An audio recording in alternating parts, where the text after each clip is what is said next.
Добрый день, дорогие друзья! В рамках празднования Республиканского дня матери и наступающего российского мы запускаем цикл видеолекций «Женщины-матери Якутии». Мы расскажем вам о женщинах-матерях, живших в разное время и имевших разные идеи, какими они были и какой след оставили в истории нашего края. Обо всем этом вы узнаете далее. На территории нашего музея находится дом, в котором проживала Клавдия Ивановна со своей семьей. А теперь предлагаю вам отправиться в небольшое путешествие в прошлое.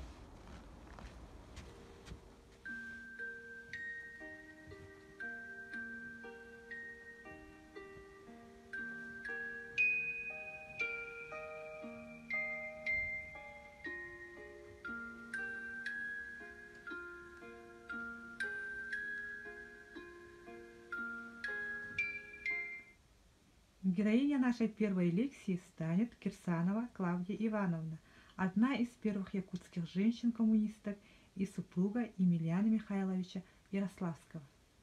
Здравствуйте, Клавдия Ивановна. Скажите, пожалуйста, как оказались в Якутии? Здравствуйте. Ну что ж, путь мой в Якутию был долг, и я хотела бы начать с самого начала. Я родилась в марте 1887 года в селе Кулебаки Нижегородской губернии. Мой отец был служащим Кулебакского завода. Он проработал 22 года и был несправедливо уволен. Мы, можно сказать, начались период наших скитаний, и вместе с семьей мы переезжали из одного города в другой. Сначала мы переехали в Кунгур, затем в Пермь. Это увольнение, оно было несправедливо, и тогда, еще будучи маленькой девочкой, я начала задумываться о этой несправедливости. И впервые о целях революционной борьбы я узнала от своего двоюродного брата Алексея Кирсанова. Он уже состоял в Российской социал-демократической партии и подвергался арестам. У него на квартире проходили собрания. Маленькой девочкой я приходила, слушала и впитывала в себя всю информацию как в губка. В 16 лет я поступила в Пермский социал-демократическую партийную организацию. И там я уже сформировалась как большевичка. Я помню, летом 1906 года в Пермь приезжает Свердлов, и он возглавляет Пермский комитет. Я становлюсь его помощницей. Однако это было недолго, потому что в том же году я подвергаюсь аресту по делам 54. Это дело о Пермской Российской социал-демократической партии большевиков. В тюрьме я времени даром не теряла. И Чем занимались? Я проводила агитацию среди солдат. Я говорила, что не стоит подчиняться этим подлецам-офицерам, что солдаты и арестанты, они должны объединиться, и вдохновлять их должна одна идея. И за эту пропаганду я была привлечена к новой ответственности.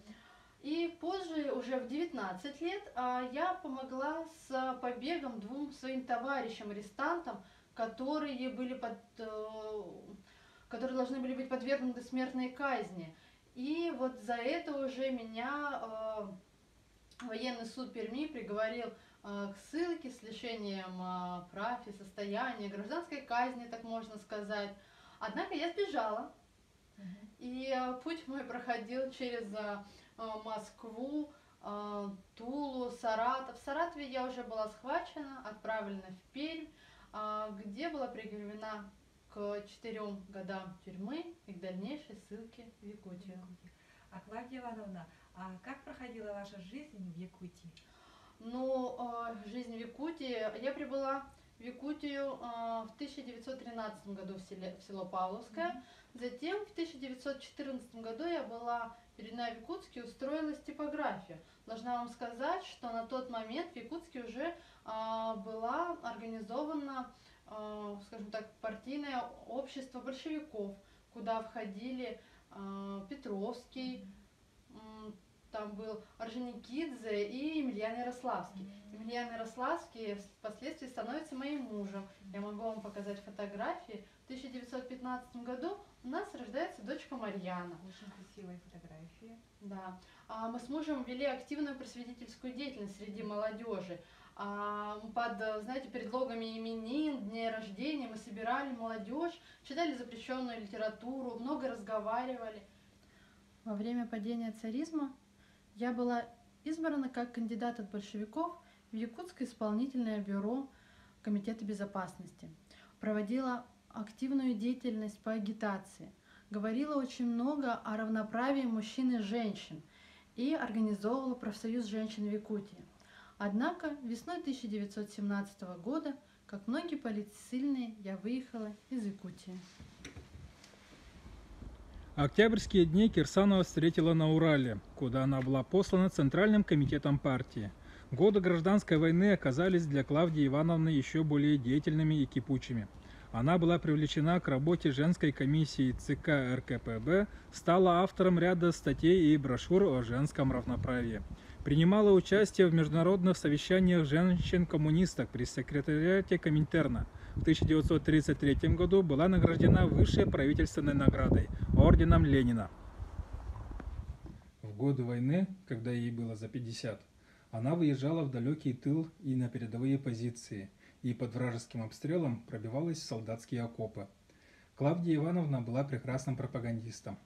С 1945 года Клавдия Ивановна вела работу в Международной демократической федерации женщин, была членом президиума антифашистского комитета советских женщин.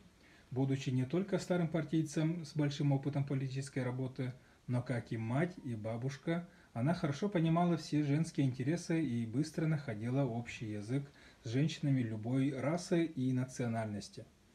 Кирсанова и Ярославский поддерживали связь с отдельными руководящими работниками и представителями интеллигенции Якутии. Сама Кирсанова 3 раза приезжала в Якутию, была и на юбилее Якутской АССР. Она умерла 10 октября 1947 года и похоронена на Новодевичьем кладбище в Москве. В 1968 году одна из улиц города Якутска была названа именем